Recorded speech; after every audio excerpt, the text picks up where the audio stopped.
Well, next year, authorities in Beijing are set to bring in a ban on importing foreign waste. Are struggling to find places to ship their rubbish to. What are they doing with the ban? Would be recycled will now be burned instead. Could even end up being burned.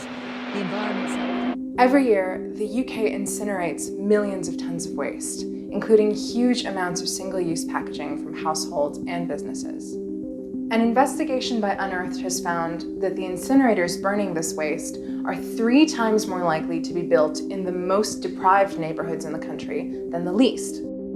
So poorer communities, which also have larger populations of people of color, face greater impact from incinerators than their wealthier counterparts. While recycling rates stagnate, incineration is on the rise. There are currently at least 90 operational incinerators in the country, with 50 new ones on the way. Of those, almost half are going to be built in the top 25% most deprived neighborhoods in the country. This new GLC incinerator at Edmonton in North London is designed to actually make money out of the stuff we throw away. Does anything come out of the chimney at all? Nothing at all. This is as clean as an ice cream factory.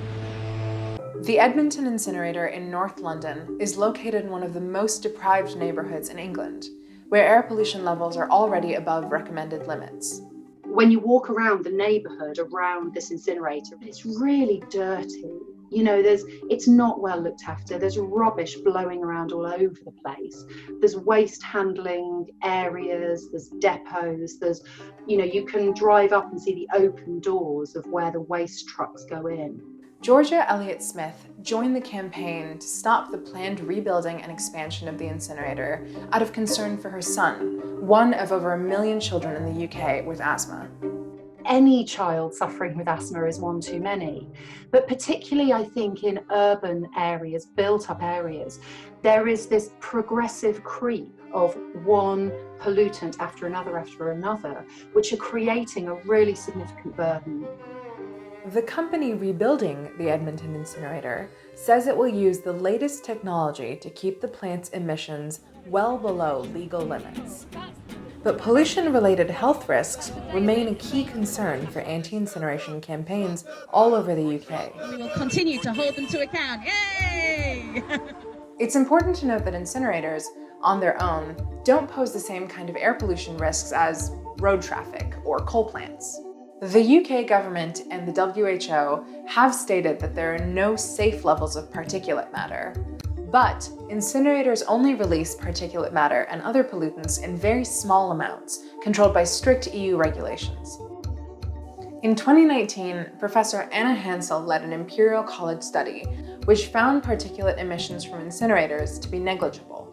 There had been concerns raised, for example, that infant mortality might be higher in the vicinity of some incinerators. So we looked at that. We couldn't find any association with the emissions. The study did find a very small increase in the risk of some birth defects, but couldn't locate the cause.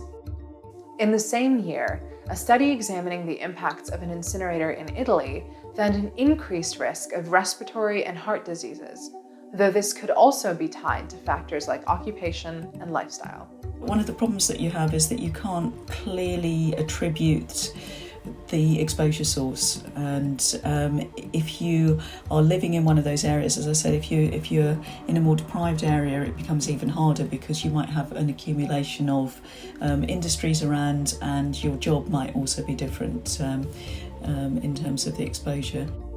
In parts of London, Sheffield, Liverpool, and Middlesbrough, multiple incinerators and industrial sites are clustered together in deprived communities, where ambient air pollution levels are already above EU and UK limits. And beyond air pollution concerns, residents living near incinerators have complained about light pollution, noise, smells, and even a reduction in property value.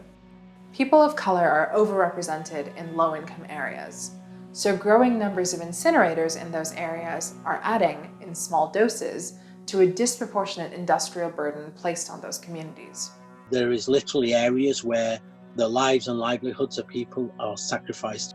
Asad Rahman is a climate justice activist and executive director of the anti-poverty charity War on Want. When you overlay all health and social inequalities, you overlay air pollution, or you overlay rates of cancer, you overlay that with the demographics in terms of racial demographics, and then you overlay them with heavy industry, you see an incredible correlation that there are areas in the UK where large infrastructure is deliberately sited.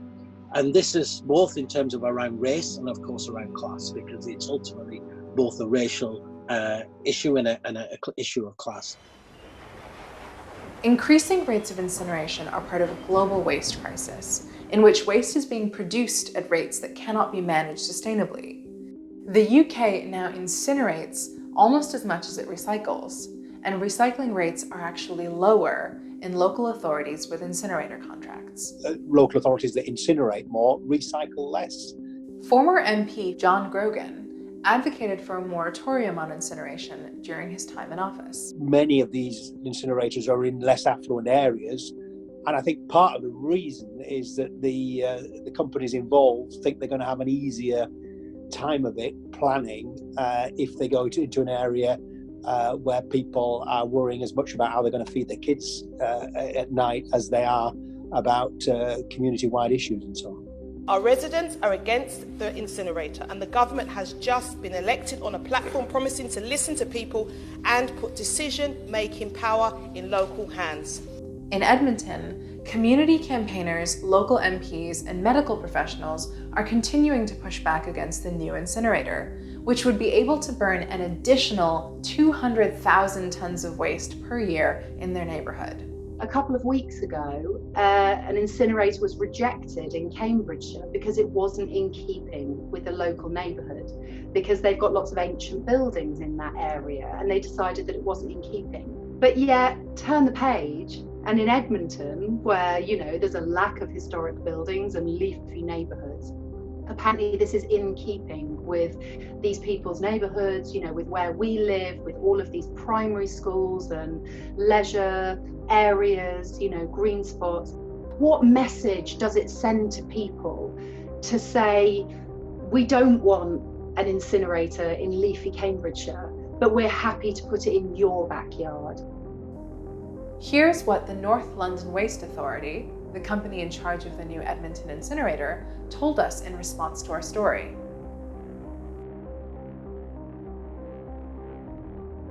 And here's what the Environmental Services Association, a waste industry trade body, told us.